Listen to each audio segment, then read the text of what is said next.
Bismillahirrahmanirrahim. Assalamualaikum warahmatullahi wabarakatuh. InsyaAllah kembali lagi bersama dengan Mu'allimah Najibah dalam kelas Tadabbur tahun 5. Okey, insyaAllah hari ini kita akan masuk pada hafazan ke-8, tema akhlak, iaitu tajuk kehormatan Muslim. Yang mana tajuk ini sebahagian daripada hadis yang murid-murid semua hafal lah.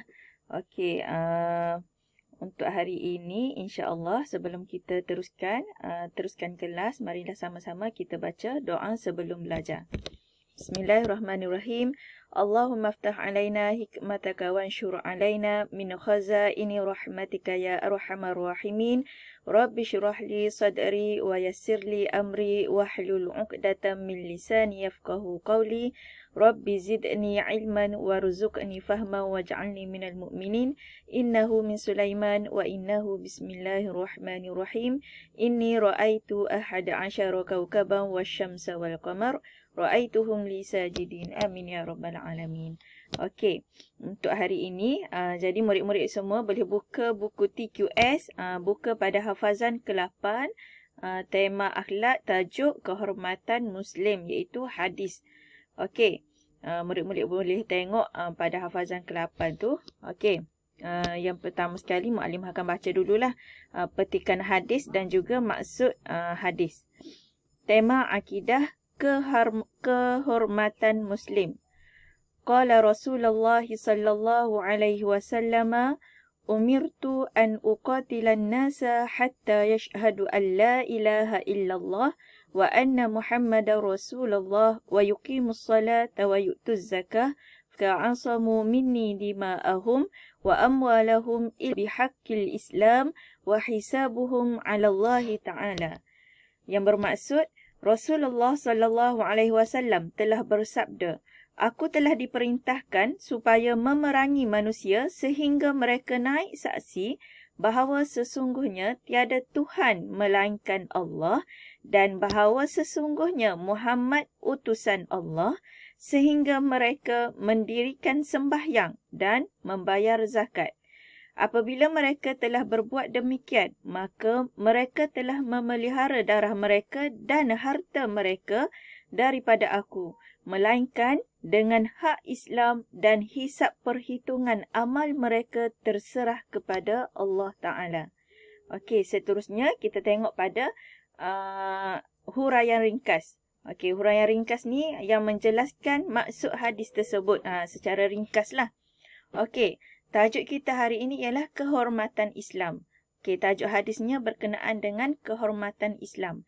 Dalam hadis yang Mu'allimah baca tadi, menerangkan tentang yang pertamanya, wajib berperang dengan orang yang menolak perkara yang difardukan. Okey, kita sebagai orang Islam, orang Muslim, kita wajib menentang, berperang ataupun menentang orang yang menolak perkara yang difardukan, maknanya perkara yang diwajibkan kepada Muslim. Contoh, Allah kata contoh dalam Al-Quran ada sebut kita orang Islam ni kalau ada berlaku kes pencurian ke apa, dan terbukti dah orang tu betul-betul dia mencuri, maknanya Allah kata kalau orang curi ni dia kena potong tangan. Bukan terus potong tangan, dia kena siasat dulu ke apa semua tu deh. Maknanya tu adalah hukum. Hukumnya orang curi kena potong tangan. Maknanya kalau ada orang-orang pemimpin ataupun tak kiralah pemimpin ke orang-orang yang terdekat dengan kita ke orang-orang yang kita kenal ke, dia tahu dah benda tu diwajibkan bagi orang Islam, tapi dia menolak. Dia tak usah kata tak payah buat lah, tak apa, curi tak kena potong tangan, tak boleh. Jadi orang-orang ni orang-orang yang menolak perkara yang difardukan ni, perkara yang difardukan kepada orang Islam ni, orang-orang yang menolak kewajipan bagi orang Islam ni, kita kena berperang. Kita kena memerangi ataupun menolak lah.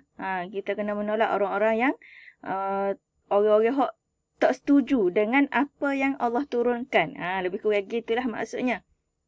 Okey, yang seterusnya, yang kedua, dalam maksud hadis ni juga, orang yang wajib dipelihara harta dan darah mereka adalah orang yang dalam hadis tadi dia sebut yang pertama, kita wajib berperang ataupun kita wajib menentang orang yang menolak perkara yang difardukan ke atas orang Islam. Yang keduanya, dalam hadis ni sebut orang yang wajib kita jaga ataupun orang yang wajib kita pelihara harta dan darah mereka ni adalah orang yang maknanya sini ni ada 4 jenis orang yang kita patut jaga, kita patut pelihara harta dan darah mereka. Orang lagu mana? Yang pertama dalam hadis tadi sebut, yang pertama orang yang mengucap 2 kalimah syahadah. Maknanya orang Islam lah. Bila seseorang tu dia mengucap 2 kalimah syahadah, maknanya dia tu dah Islam. Asyhadu an la ilaha illallah wa asyhadu anna Muhammadar Rasulullah. Dia naik saksi, dia mengaku bahawa tiada Tuhan selain Allah dan Nabi Muhammad tu pesuruh Allah. Jadi bila dia mengucap maknanya dia Islam. Maknanya kita kena pelihara ni orang yang mengucap 2 kalimah syahadah. Siapa? Kita lah. Kita lah. Semua kita orang Islam ni kita mengucap kan? Mengucap asyhadu an la ilaha illallah tu kan? Dalam solat kita pun kita mengucap semua. Maknanya tu adalah bukti kita ni sebagai orang Islam. Yang keduanya, kita kena pelihara juga orang yang mendirikan solat fardu. Orang yang mendirikan solat fardu ni orang yang maknanya dia buat solat fardu ni, solat 5 waktu tu lah. Subuh, Zuhur, Asar, Maghrib, Isyak. 5 waktu tu dia buat. Dia semaya. Maknanya orang hok semaya, orang hok mengucap 2 kalimah syahadah ni, kita kena pelihara, kita kena jaga harta dan darah mereka. Maknanya kita kena melindungilah mereka ni. Yang ketiganya, orang yang membayar zakat. Zakat ni bila sampai satu tahap, kalau contoh orang yang sampai satu tahap harta dia ni boleh sampai zakat ke orang. Dia kena bayar zakat. Maknanya dia mengeluarkan zakat. Ni pun orang-orang yang patut kita ni pelihara mereka. Seterusnya yang keempat, orang yang beramal dengan Islam. Orang yang beramal ni orang yang buat apa yang Islam suruh. Maknanya nak ayatnya sini, kita kena menjagalah orang-orang yang memelihara agama Islam. Kita kena jaga, kena pelihara, kita kena lindungi mereka yang memelihara agama Islam. Contoh orang-orang yang menegakkan agama Islam, orang-orang yang berdakwah. Contoh biasanya orang yang berdakwah ni biasanya ramai orang tentang dia. Ramai orang tak setuju dia. Jadi orang-orang hak lagu ni kita kena pelihara dia. Kita kena lindungi mereka. Inilah yang dimaksudkan dengan orang yang wajib kita pelihara harta dan darah mereka. Ni adalah golongan orang-orang yang wajib kita pelihara. Okey, seterusnya dalam hadis ini juga ada sebut perkara yang ketiga. Hadis ini sebut berkaitan dengan membenci kepada kekufuran sebagaimana dia benci untuk dilemparkan ke dalam neraka. Okey, membenci kepada kekufuran sebagaimana mereka membenci untuk kembali ke dalam neraka. Okey, yang seterusnya kita akan tengok pada maksud perkata. Maksud perkata. Okey, yang pertama, umirtu, aku telah diperintahkan. Yang kedua, uqatila, memerangi. Yang ketiga, fa'alu, mereka buat. Yang keempat, ansamu, telah memelihara. Yang kelima, dima'ahum, darah mereka. Yang keenam, wa amwalahum, dan harta mereka. Yang ketujuh, wa hisabuhum, dan hisab perhitungan amal mereka. Okey, maksud perkata ni wajib semua murid ingat dan hafal. Mukadimah rasanya semua murid dah hafal dah sebab ni adalah hafazan yang ke-8 dah.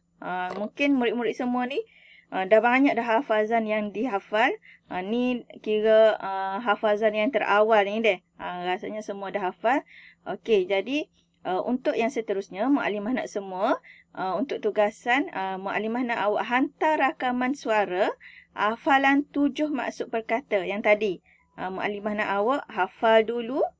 Mungkin awak dah hafal, mungkin boleh remind balik lah.